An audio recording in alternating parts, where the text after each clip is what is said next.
I never thought a single breakfast conversation could end a 25-year marriage. But there I was, staring across the table at the man I had shared half my life with, the man I once believed I'd grow old beside, as he told me, with a straight face, that he wanted someone younger. He said it so calmly, like he was discussing the weather. He didn't even look up from his coffee mug when he said it. That was what broke me more than the words themselves, the casualness, the familiarity of betrayal. I remember every detail of that morning. The faint sound of birds outside our kitchen window. The smell of burnt toast. He always got distracted scrolling through his phone while it sat in the toaster. My hands gripping my mug, trembling slightly as steam curled up between us. The silence that followed his words was heavy, thick enough to choke on. I just sat there, frozen, trying to process what I'd heard. Someone younger? After 25 years of building a life together through sickness, layoffs, lost pregnancies, and every sacrifice I made to help him chase his dreams, he wanted someone younger. I laughed. I don't know why I did, but it was the only sound that could escape my throat. It wasn't joy. It wasn't madness. It was that kind of bitter, hollow laugh that comes from realizing that everything you built your world around was a lie. He looked up finally, confused, maybe even annoyed. "What's so funny?" he asked. I looked straight at him and said, "You just don't realize how stupid you sound." He blinked. "Stupid?" "Yes, stupid," I said quietly. "Because you think age is your problem. You think youth will fix the emptiness inside you. But the truth is, the problem isn't me, or my age. It's you. You're terrified of becoming irrelevant." He didn't say anything for a few seconds. Then, instead of apologizing or trying to explain, he did what cowards do best. He turned it back on me.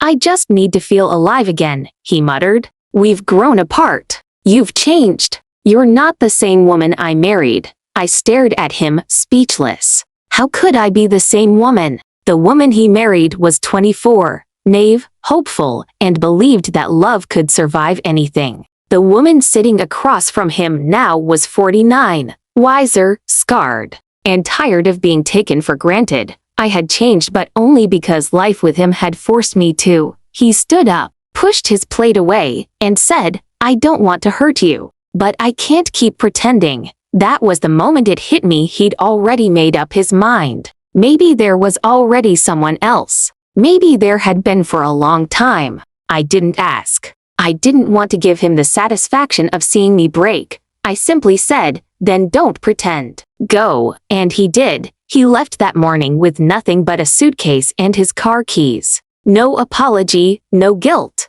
He didn't even look back. 25 years erased in seconds. When the door shut behind him, I stood there in silence, my body shaking. The house felt too big, too quiet. Every photo frame on the wall, every coffee stain on the counter, felt like a ghost of something that used to mean everything. I walked into our bedroom, my bedroom now, and stared at the empty side of the bed. His pillow still carried the faint smell of his cologne. For the first time in years, I didn't cry. I just sat down and whispered to myself, "You'll regret this," and deep down, I knew he would.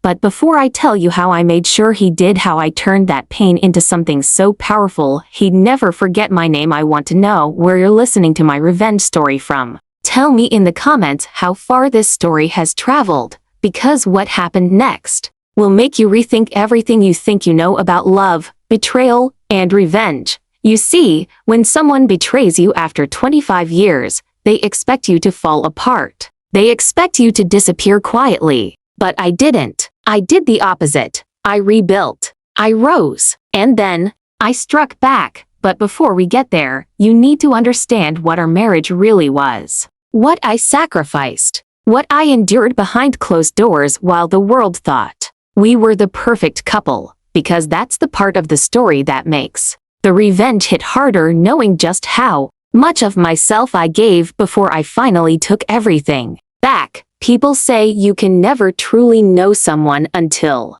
they show you who they are when they think you'll never leave. But the truth is, sometimes you never really know them until they leave you. After he walked out that morning, I sat in silence for hours, not crying, not even thinking clearly, just existing in a fog of disbelief. 25 years of marriage, gone. But the longer I sat there, the more my mind began to replay every moment. Every red flag I'd ignored, every little betrayal I'd brushed aside because I loved him too much to see what was right in front of me. It wasn't sudden, I realized. It had been building slowly like rust on metal, eating away at us until there was nothing left but a hollow frame pretending to be a marriage. We met in 1998, in the most ordinary way. I was working as a nurse at the city hospital. He came in with a sprained wrist from a basketball game. He was charming, the kind of man who smiled with his whole face and made everyone in the room feel like they mattered.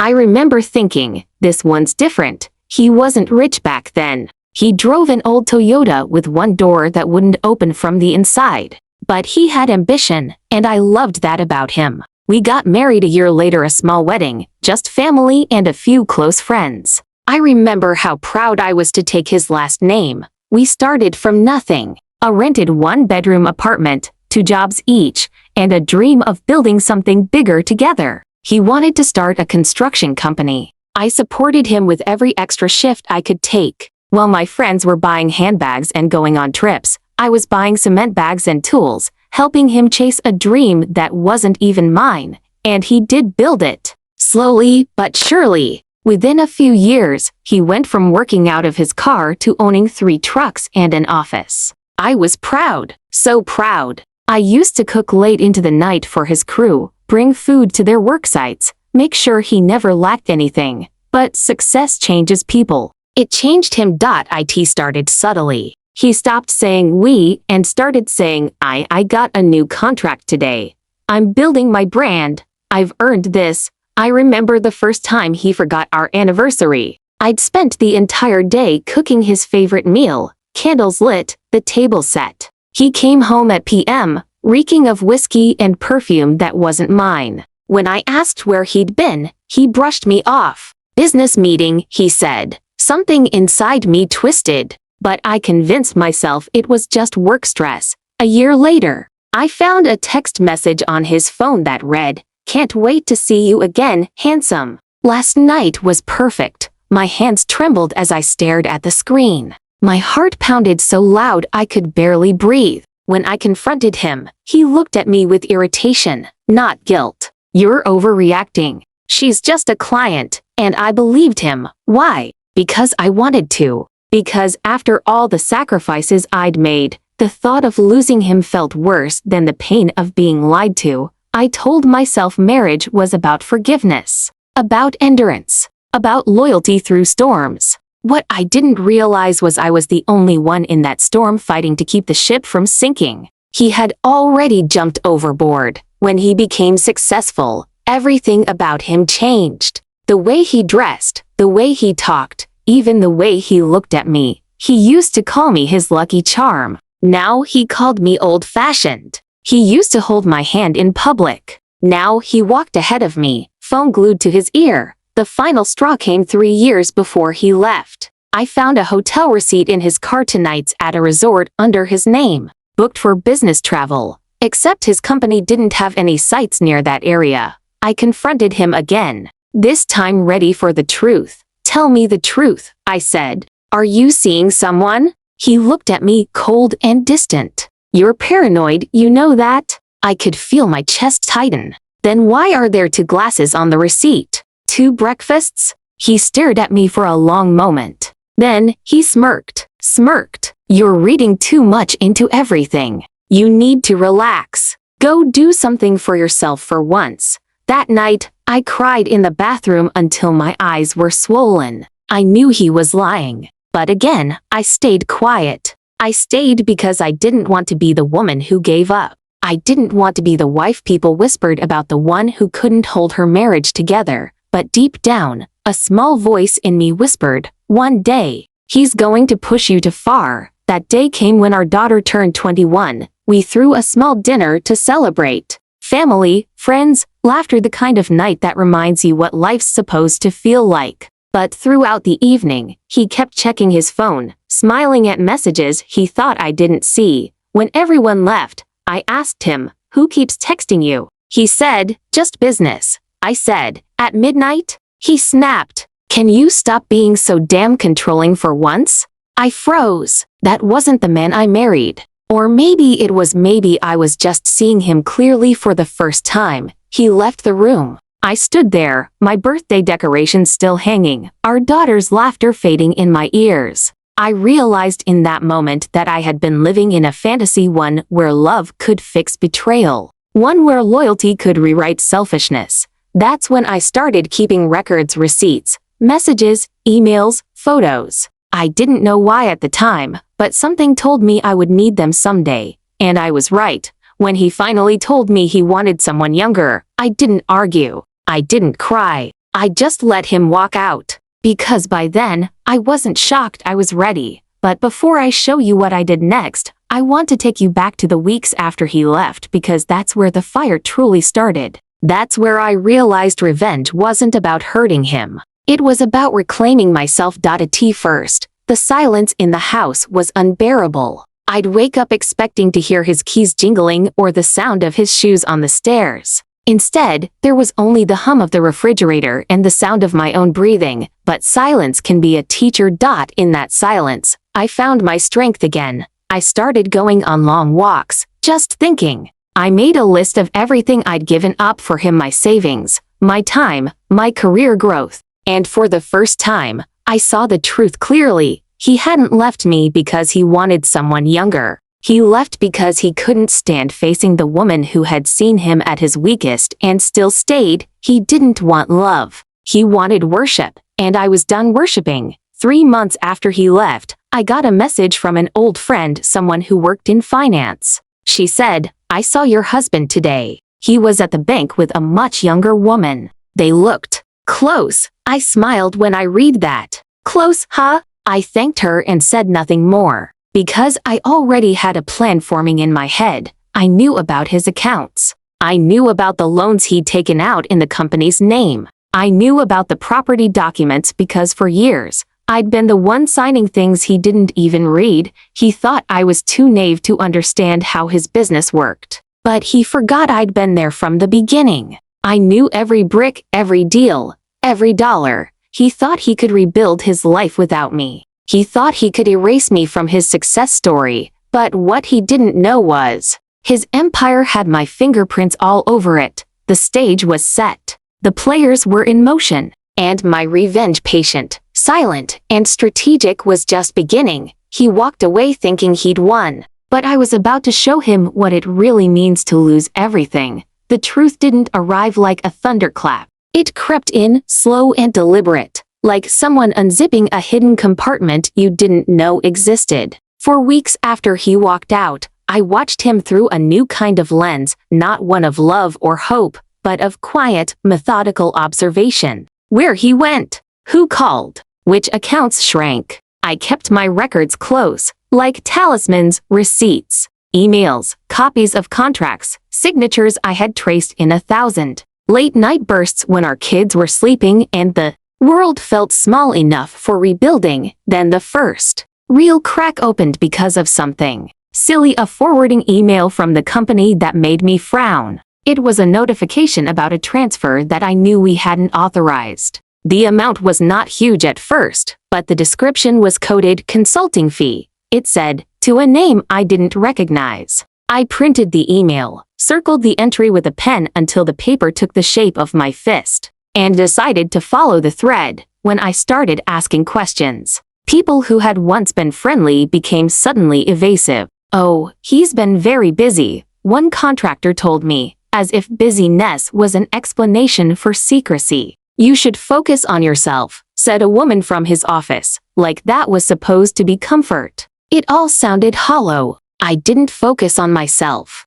I focused on facts. Facts led me to names. Names led me to whispers. Whispers led me to a girl, a young woman who, from everything I could see, seemed to fit the younger mold he'd used like a threat. Her photos were everywhere on social media. Sunlit lunches, cocktails on yachts, extravagant smiles in places that reeked of someone else's credit card and someone else's promises. She was not discreet. She was proud. She boasted a life he was now desperate to buy. The first time I confronted him about her, He laughed like it was an absurd joke. She's just a friend. You're making a mountain out of a molehill. His tone was light. Practiced? He expected me to fold and be embarrassed for asking. I no longer wanted to be embarrassed. I had a copy of the contract for the waterfront property he'd signed 2 years ago, a document with both our names. I knew where the company kept its ledgers and who lodged payments. I also had the receipts from the last company gala, the one he loved for the photo ops. I had his habits. I had his arrogance. And arrogance is a dangerous weakness. It assumes consequences will always fall on someone else.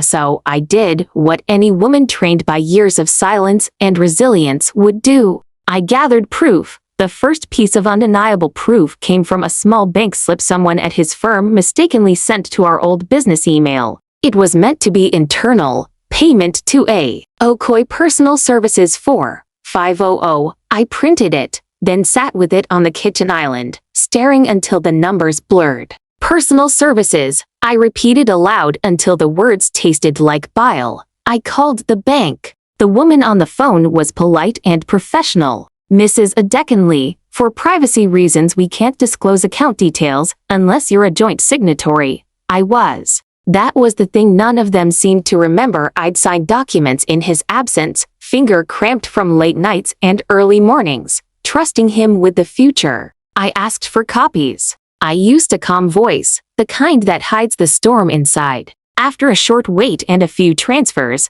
they agreed. Paper met my hands. Transaction after transaction showed up in cold print. Consulting fees, hospitality, personal services, money moving, and always to that same name, Amara Okoye. The next day I drove to the address that appeared on a business card tucked into a folder at his office, an address with a unit number in a new development downtown. I parked my car 2 blocks away and walked. My heart banged against my ribs like a drum. This wasn't a romantic shoot the messenger crusade. No, this was reconnaissance. I had to know what I was dealing with. The unit door was ajar. A delivery guy was wheeling in boxes with designer boutique names printed across the sides. When I peered around the corner, I saw evidence of indulgence: immaculate glass, a couch that looked like it belonged in a magazine, 2 champagne flutes perched on a marble table. It felt foreign in a deeply personal way. The girl himself had been chasing with credit cards and contracts, lived in curated lights and perfect angles, a life tended by someone else's money and attention.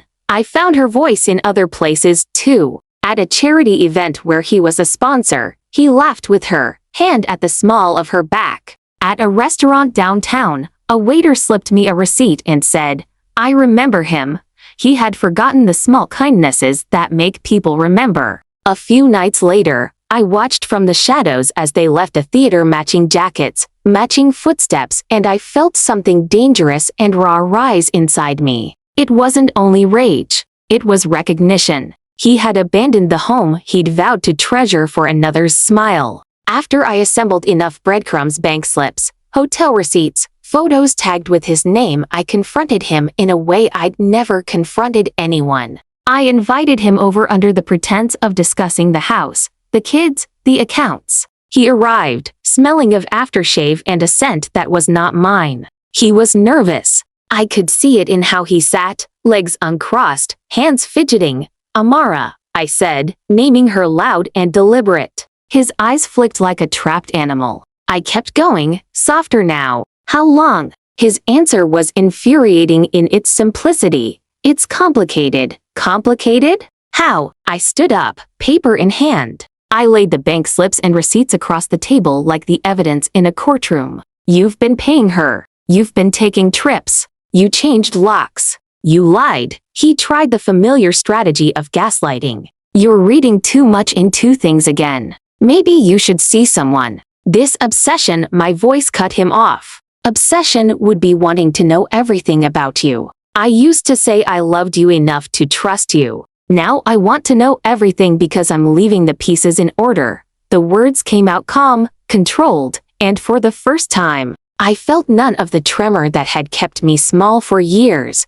He recoiled, like my clarity hurt him. "You're making me out to be a villain." "You made a choice," I said. The villain is the life you stole from us when you started teaching a younger woman what you used to teach me. My voice was bone cold. But tell me this, what does she have that I don't? He scoffed. She's fun. She's spontaneous. You've become predictable. Predictable. I let the words sit between us like a dare. Predictable, I repeated softly. Because I stayed. Because I built a life instead of building an image. He opened his mouth. The usual excuses and empty aphorisms spilled out about midlife and reinvention. I let him talk. Let him contaminate the air with his truth. As he spoke, I wrote. I wrote down names, dates, times, transactions. I made lists of promises he had broken. I recorded his voice on my phone when he boasted and when he shrugged. He never knew. That night, after he left,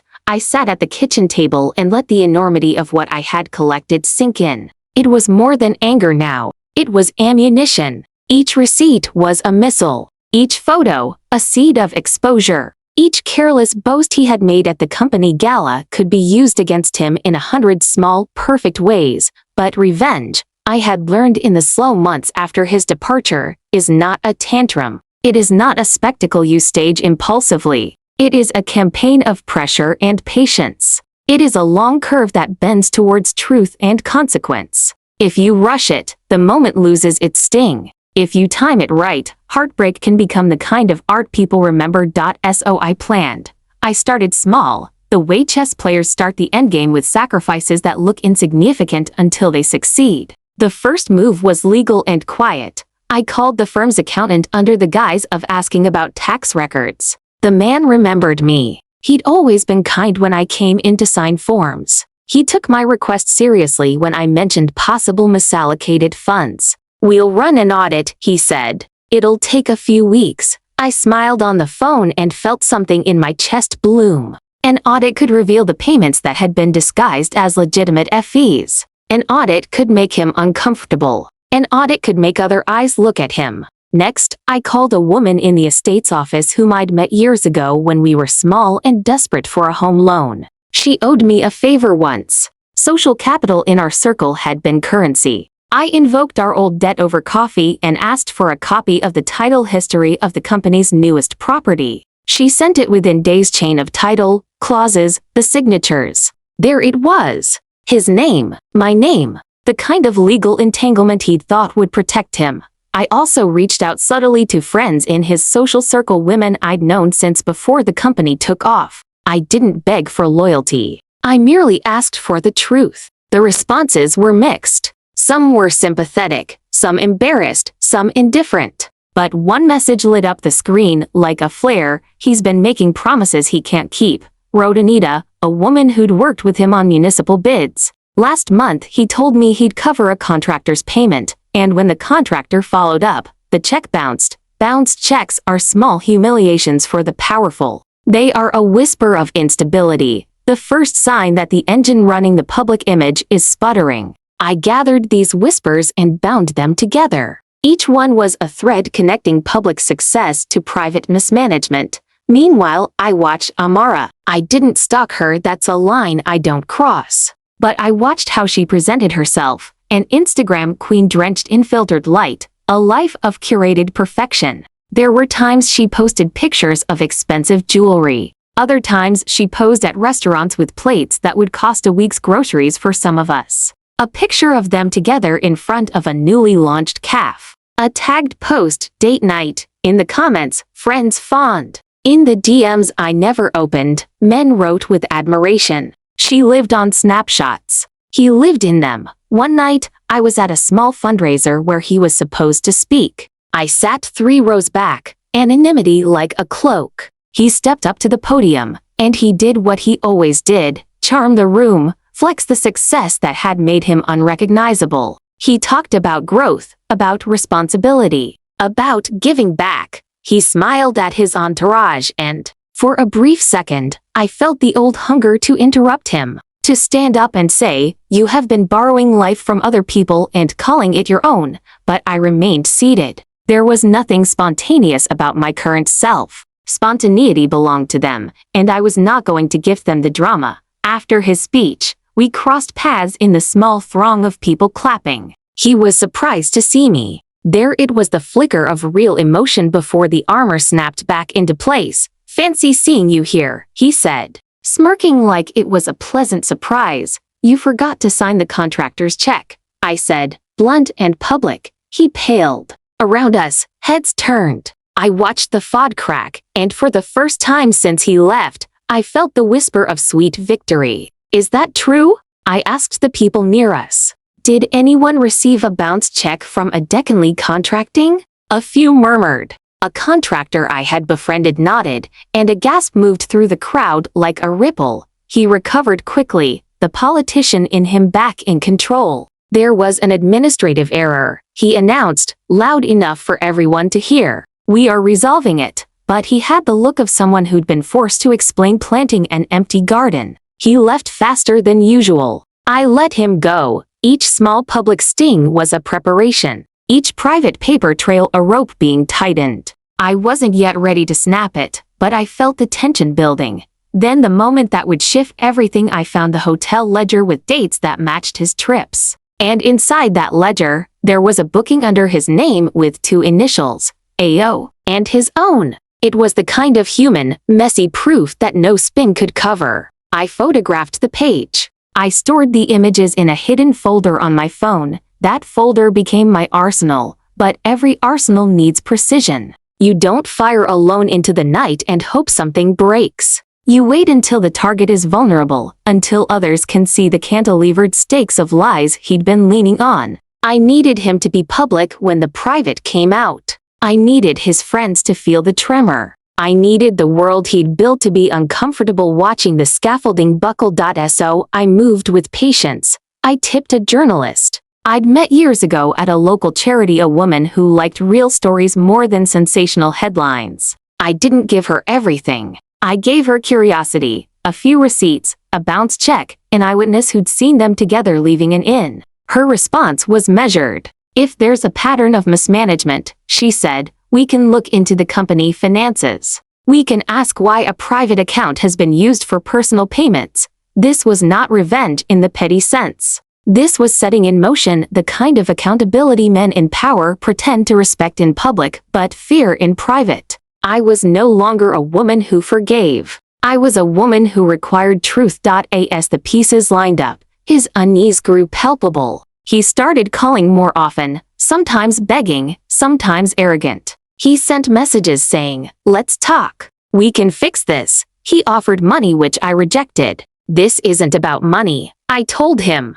"This is about whether you can look yourself in the mirror." He didn't know how to do that. One evening, he arrived at the house unannounced. The young woman's perfume was on his collar. He tried to speak, to explain why he had chased youth, to insist he was lost and wanted to find himself. I listened, the way you listen to a storm, knowing you can't stop it but understanding the path it will take. When he finished, I poured him a glass of water and said, "You made choices. Now live with them." He left again, uneasy. He'd always been the kind to think consequences were for other people. He was learning, slowly and painfully, that choices have a way of catching up. That night, as I prepared for sleep, I opened the hidden folder and looked at the photos of his trips, receipts, and the ledger page with AOE's initials. I felt no satisfaction, yet only a cold, focused clarity. The real betrayal, I realized, wasn't only his affair. It was the lie that our life was separate from the business he built on our sweat. It was that he thought he could walk away from the legacy we created together. And so I kept planning, quietly, methodically, patient as a winter, cold as truth, because revenge, when done well, is not just about the fall. It's about the sound of the world waking up when a lie is exposed. It began with a whisper. That's how most collapses start, not with an explosion, but with a quiet shift in the air that tells you something's about to break. The first whisper came from a former employee who called me one evening, voice low and nervous. "Ma'am, they're investigating him," he said. "The auditors found something." I didn't react. I'd been expecting this call for weeks. My plan was unfolding exactly as I had mapped it, piece by piece, breath by breath. But let's rewind a little. after I gathered enough proof of his betrayal, the receipts, the payments, the affair, the fake business transfers, I began orchestrating the fall. It wasn't about revenge in the emotional sense anymore. This was about justice wrapped in poetic symmetry. Every lie he built his empire on would now weigh it down until it sank. First, I made sure the right people saw the wrong documents. I accidentally sent an email to one of the company's board members containing a spreadsheet of suspicious transfers, all documented, all linked to personal accounts and his mistress. Then I followed it with another message, apologizing. "I'm so sorry. I meant to send this to my lawyer." They replied within hours, "We need to talk." And just like that, the whisper became a ripple. Within a week, the board initiated a full internal audit, not the small one I had hinted at before, but a complete forensic investigation, the kind that digs into years of accounts and contracts. They brought in external auditors, and once those professionals began asking questions, everything started unraveling. The man who used to boast that his business was a model of integrity was now stuttering through explanations about temporary financial reallocations and personal project accounts. His polished confidence began to chip. I stayed silent, watching from the sidelines. My lawyer told me to keep calm and never admit I knew anything. "Let the system eat him from the inside," she said. And that's exactly what happened. One afternoon, as I sat in my living room, the same room that used to echo with his laughter and his lies, my phone buzzed. It was Anita, my old friend from the business community. "Have you seen the news?" she asked. I turned on the TV. There he was, my husband, once the face of ambition and class, now plastered on the evening business report under the headline, "Prominent contractor under investigation for financial misconduct." The reporter's voice was smooth and cold. Sources within the company alleged that millions of naira were transferred from corporate accounts into personal ones belonging to a woman identified as Amara Okoye. I didn't need to hear the rest. My fingers trembled around the remote, not from guilt, but from the weight of poetic justice. I had spent 25 years supporting a man who built castles out of deceit. Now those castles were burning and I didn't have to light the match. I just left the wind to do its job. A few days later, I went to the company headquarters to collect some documents that were legally still in my name. The receptionist looked at me with pity. "I'm so sorry, ma'am," she said. "Things have been chaotic. The lobby that once smelled like power now smelled like fear. Employees whispered in corners. Phones rang unanswered. I walked through it like a ghost from the past unseen, unbothered. Then I saw him. He was in the hallway, surrounded by two men in dark suits, board auditors. His face was pale, the usual self-assured smirk gone. When our eyes met, something in him cracked. "You did this," he hissed, voice shaking with a mix of fury and disbelief. I tilted my head. "No," I said calmly. "You did this when you thought I'd never have the courage to stand up." He lunged forward, but the auditors stepped between us. "Sir, we need to continue the questioning," one of them said firmly. I left without looking back. That evening, I sat in my car for a long time before driving home. I didn't feel joy. I didn't even feel relief. What I felt was completion, like I'd finally put down a burden I'd been carrying for years. But karma wasn't done yet. A week later, news broke that his government contract had been suspended. The same friends who used to toast to his success stopped answering his calls. His mistress, the ever-smiling Amara, disappeared from social media overnight. Her Instagram went private, her posts deleted. The comments under old pictures were merciless. "Homewrecker, gold digger, see what your sugar daddy got you into." And just like that, the glamorous world they had flaunted online dissolved into ashes. But life has a cruel way of twisting the knife. He showed up at my door one night, soaked in rain, looking like a shadow of the man he once was. His suit was wrinkled, his eyes bloodshot. "Please," he said, "you've made your point. Just stop. They're threatening to press charges. I could lose everything."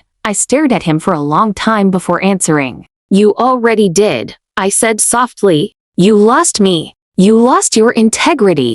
Everything else is just catching up." He sank into a chair, head in his hands. "I didn't mean to hurt you," he muttered. That line, the oldest lie in human history, almost made me laugh. "You hurt me long before the affair," I replied. "You hurt me when you started treating loyalty like a favor. You hurt me every time you made me small so you could feel big." He looked up, eyes pleading. "Can you forgive me?" "Forgiveness isn't mine to give anymore," I said. "You'll have to find it in whatever mirror you still recognize." He left without another word. The next day, the company issued a public statement. "Mr. Adekinley has stepped down pending further investigation." And just like that, the man who once controlled everything, the money, the narrative, the admiration, had no control at all. I remember standing by the window that night, watching the rain fall, thinking about how quiet justice can be. It doesn't always roar.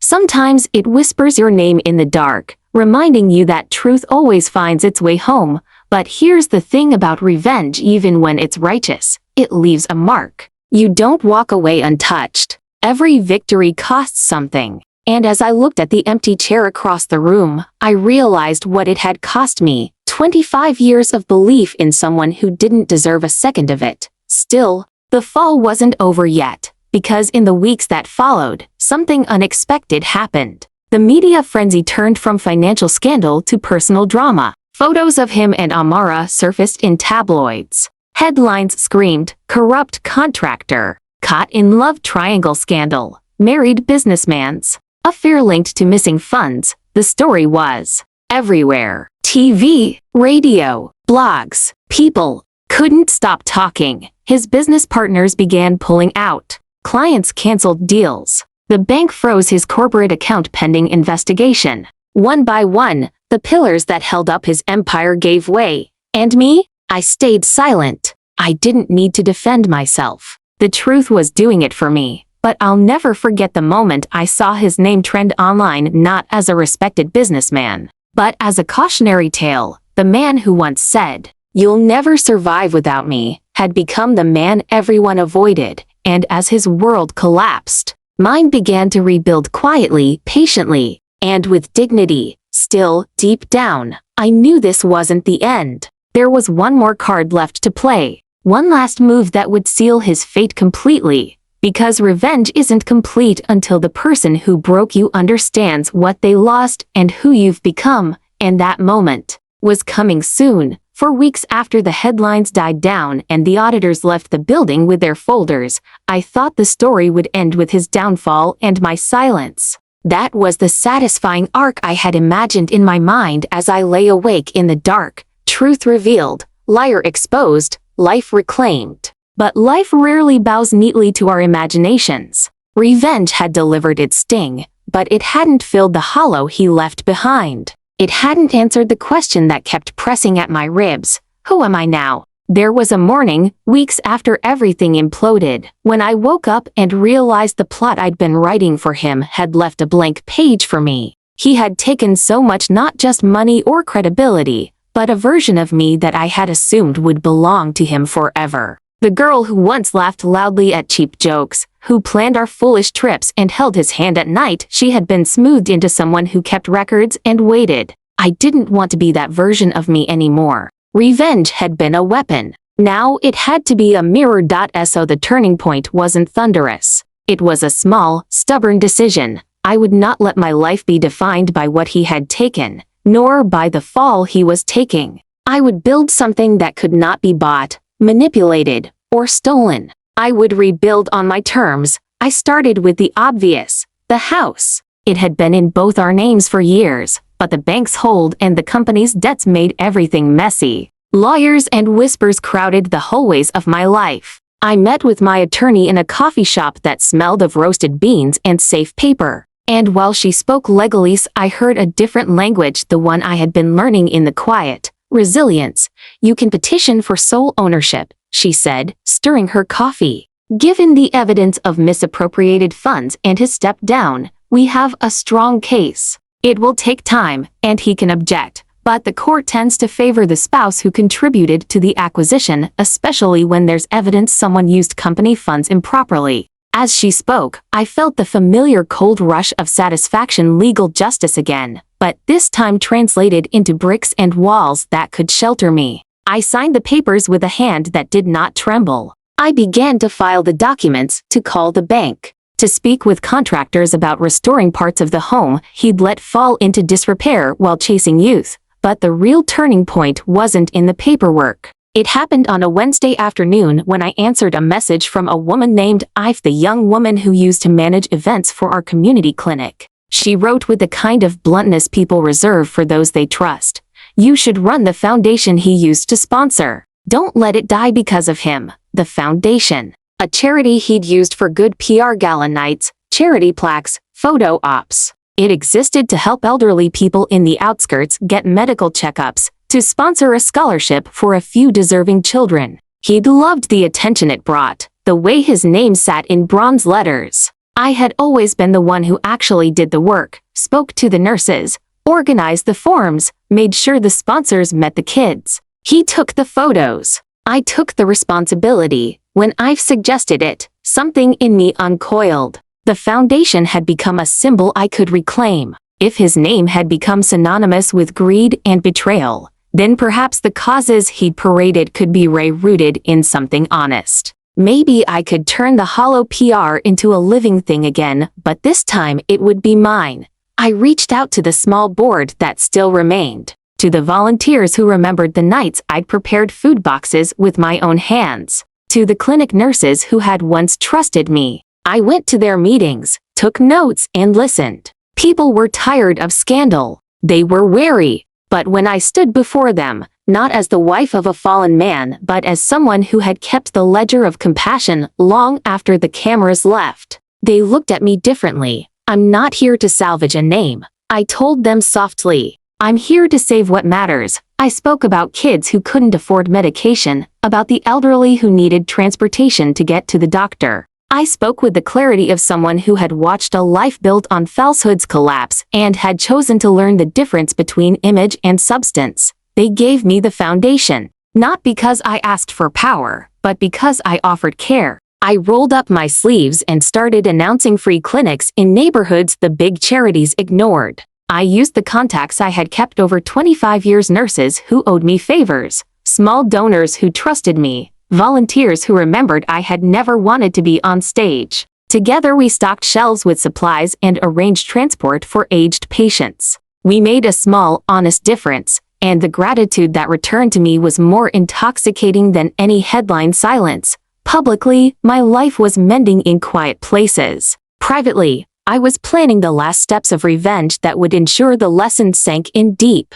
But this time, revenge was no longer the sole compass. It was a byproduct of a larger plan to rebuild a life of purpose. The old craving for hurting him had softened into a hunger for being seen on my own terms. One evening, while sorting donation records, I stumbled upon a ledger the charity had received from his company, a transfer that had maligned the charity's name as a conduit for some of his misallocated funds. I felt a peculiar surge of emotion, anger at the audacity, but also clarity. He had tried to use good causes to launder his image and his guilt. Now, the very acts he had used for his PR would become the means by which the truth followed him into cornered rooms. This is where patience paid off. I had already been in discreet conversation with the journalist I tipped months earlier. She had pursued the financial story with the tenacity of someone who appreciates how small lies pile into large crimes. When I shared the charity ledger with her, it was the last domino, the one that squared the narrative.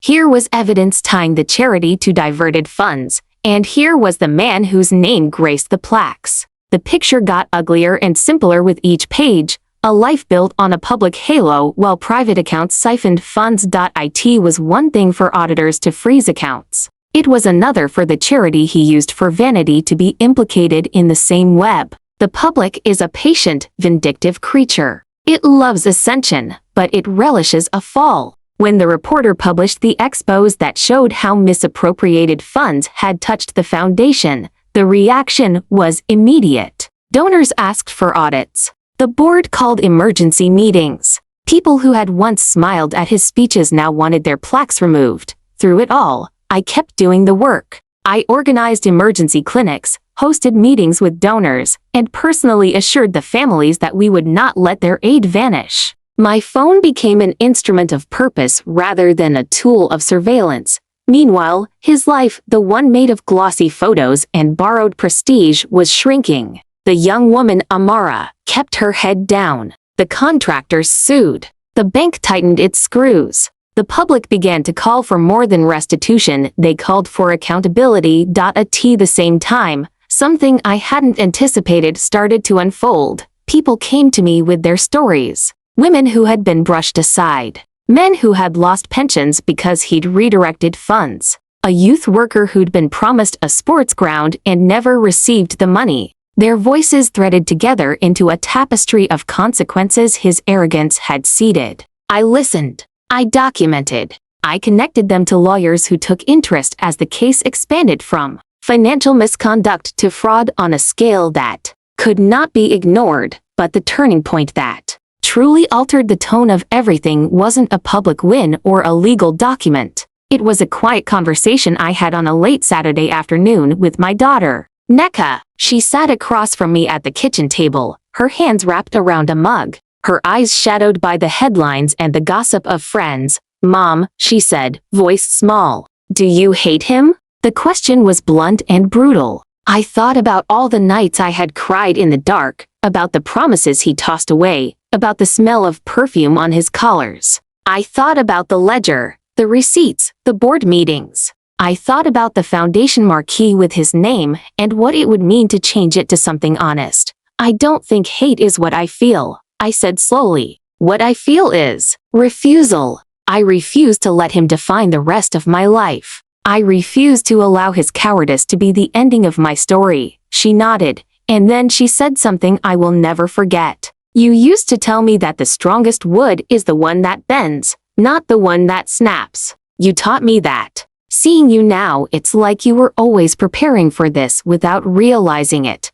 Her words landed like rain. I had been preparing, yes, but not for revenge alone. I had been preparing to be whole again. And the realization that the process could transform more than it destroyed, that it could heal while it chastised, shifted the axis of my resolve. From that day, my actions had a different flavor, less about humiliation and more about reclamation. I made sure every public exposure was followed by constructive steps to repair the harm he had caused. I didn't want to watch a man fall into ruin without seeing the lives he had affected patched in the aftermath. The charity regained donors because the public saw we had competence and heart. Volunteers who had left in shame returned when they saw leadership with integrity. And yet, for all the good, there remained a final move I knew I had to make. He had to face a reckoning not just in business, but in the sphere where arrogance mattered most, the circle of people who once respected him.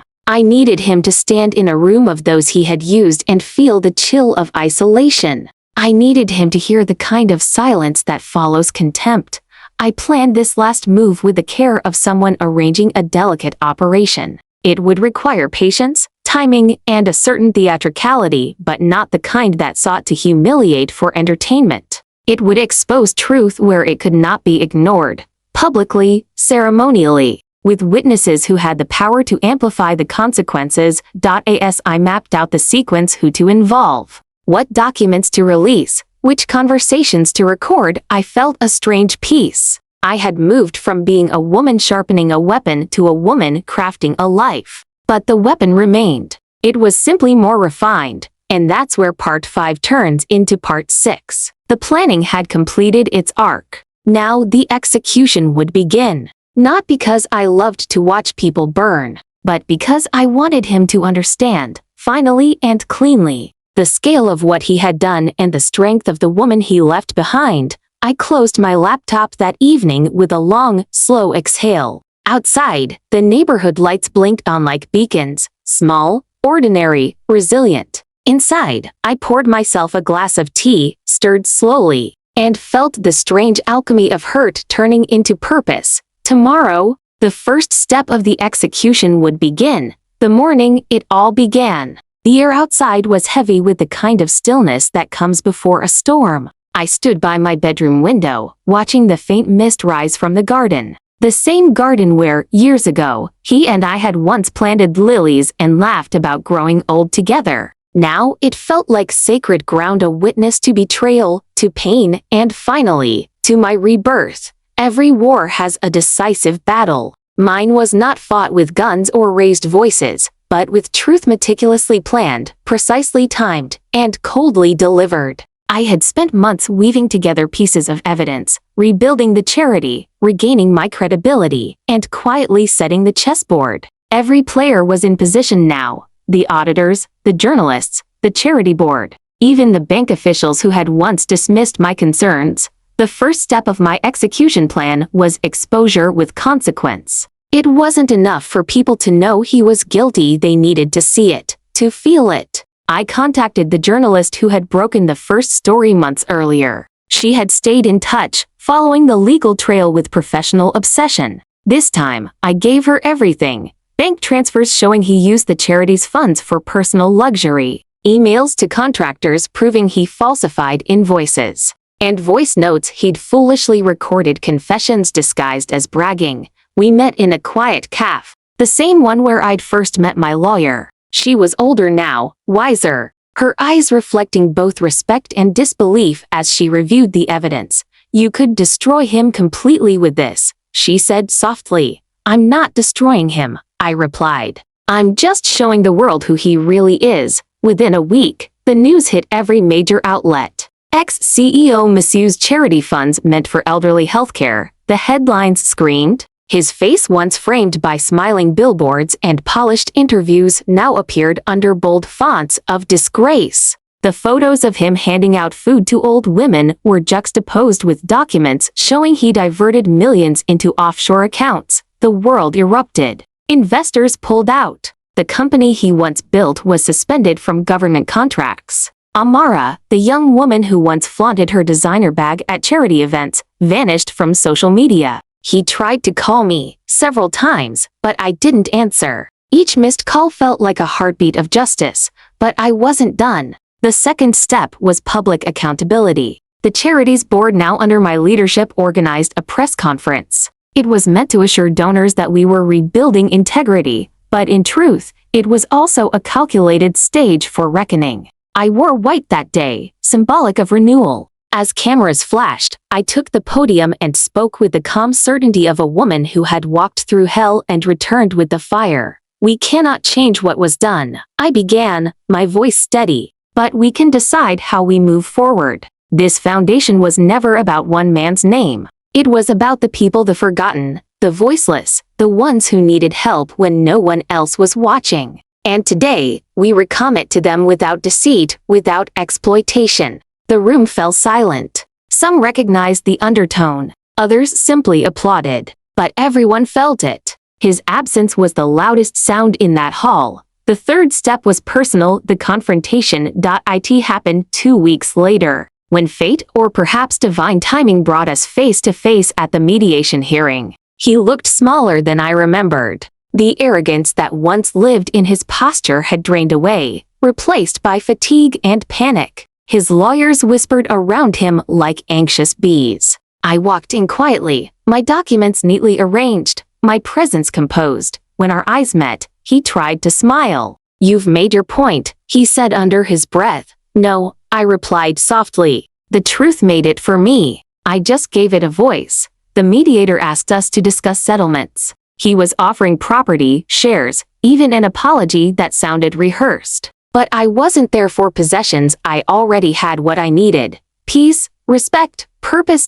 So I told him, keep your money. Use it to pay back the people you robbed. What I want is ownership of the foundation, officially, legally, permanently. You will remove your name from every document, every plaque, every wall. His face twitched. You'd erase me completely? No, I said. You erased yourself. I'm just cleaning the slate. It was the first time I saw tears in his eyes, not for remorse, but for the realization that his empire had crumbled. And the woman he'd once underestimated was now his undoing. The fourth step was rebirth. In the months that followed, I poured everything into the foundation. We renamed it the Renewal Project. Donations doubled. Volunteers tripled. The elderly clinic we once struggled to fund expanded into 2 new towns. Local news outlets started covering our work again, this time with headlines that didn't mention him at all. And me? I found something I didn't expect: forgiveness. Not the soft kind that excuses evil, but the fierce kind that frees the victim. I forgave not because he deserved it, but because I refused to be tied to his story any longer. My freedom required release. One day, while supervising a community event, I saw Neka, my daughter, laughing as she handed out care packages to old women. She looked radiant, strong, hopeful, untouched by the shadows of our past. In her smile, I saw the cycle break. Later that evening, she asked, "Mom, if you could go back, would you still do it all the same?" I thought for a moment and said, "Yes, but not for revenge. For revelation. Because some truths must be seen to be believed." She nodded slowly, understanding what few people could, that my revenge had never truly been about destruction, but redemption. Months passed. The last headline faded. The world moved on. He eventually left the city, his fortune fractured, his legacy poisoned by his own greed. But my story continued, not as his wife, not as his victim, but as a woman reborn from betrayal into purpose. And on quiet nights, when I walk through the Foundation's new headquarters, walls painted white, laughter echoing in the halls, I feel the peace of final justice. Revenge gave me closure. Purpose gave me life. And sometimes, that's the most powerful execution of all. There's a moment after revenge where the silence feels heavier than the storm. When all the battles have been fought, all the truths revealed, and all the masks torn off, yet your heart still wonders if justice is enough. That was where I found myself. Months had passed since the scandal broke. My ex-husband, the man who had once held every key to my life, was now a ghost in the headlines. His name had become a whisper people spoke only when they wanted to discuss the fall of a man who had it all and lost everything. I should have felt triumphant. And in some ways I did. But victory carries its own weight, especially when the person you defeated once shared your bed, your dreams, your youth. Every time I looked at my reflection, I didn't just see a woman who had won. I saw a woman who had survived. And that was far more powerful. Still, the world wasn't done with me, not yet. One evening, I received a letter, handwritten, no return address. But I knew the handwriting the second I saw it. It was his. My hands trembled as I opened it. Inside was a short note. "I lost everything, the house, the company, even her. I don't blame you. I blame myself. But I need to see you. One last time." I sat there for a long time, staring at the paper, feeling every emotion I'd buried rise to the surface: anger, confusion, pity. And beneath it all, a strange curiosity. Part of me didn't want to see him again. Another part needed to. Not for closure, but to prove to myself that I no longer feared him. That I had truly moved on. So, I agreed. We met at a quiet park on the edge of the city, the same one where he'd proposed to me 27 years ago. The irony wasn't lost on me. When he arrived, he looked nothing like the man I once knew. His hair was gray, his shoulders stooped, his once expensive suit now wrinkled and hanging loose. The arrogance that had defined him was gone. In its place was a kind of defeated humility, or perhaps just exhaustion. "Thank you for coming," he said softly. I nodded, saying nothing. He took a deep breath. "I've spent months trying to hate you," he confessed. "But I can't. You were right about everything. About me. About what I became. When I left, I thought I was chasing happiness. But all I found was emptiness." I stayed silent, watching him struggle to form words that might somehow rewrite the damage. He looked up, his eyes wet. "I wanted to apologize. Not to fix anything I know I can't, but because you didn't deserve what I did to you. You gave me everything. And I threw it away." For a long time, I said nothing. Then I took a deep breath and spoke the truth I'd been waiting to say for years. "You didn't just throw me away," I said quietly. "You threw away the version of yourself that was capable of love. You became someone who measured worth by youth and power, and when both faded, you had nothing left." He looked down. "You're right," he whispered, "and yet," I continued, "I forgive you." His head snapped up. disbelief in his eyes. "Not because you deserve it," I said firmly, "but because I deserve peace. I won't carry your sins anymore. They belong to you and only you." He nodded slowly, tears falling freely now. "You've become stronger than I ever imagined." "No," I said.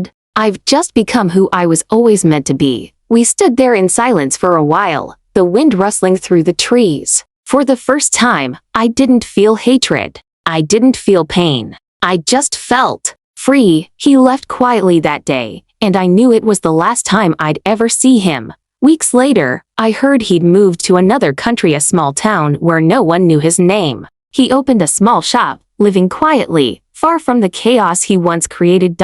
As for me, life began to bloom again. The foundation grew stronger. We launched new projects, built homes for widows, and established scholarships for girls from rural communities. Every success felt like a chapter rewritten, not in revenge, but in redemption. People began calling me Madam Grace, not because of my name, but because they said grace followed everything I touched. And maybe they were right. Because grace had done what vengeance could not. It had healed me. One day, while giving a speech at a conference, a journalist asked me, "After everything that happened, what kept you going?" I smiled and said, "The realization that revenge ends the story, but forgiveness begins a new one." And that's when it hit me. My reckoning wasn't about him losing everything. It was about me reclaiming myself. That was the true victory. That was the moment I became whole again. Time has a strange way of healing things, not by erasing the scars, but by teaching you to wear them with pride.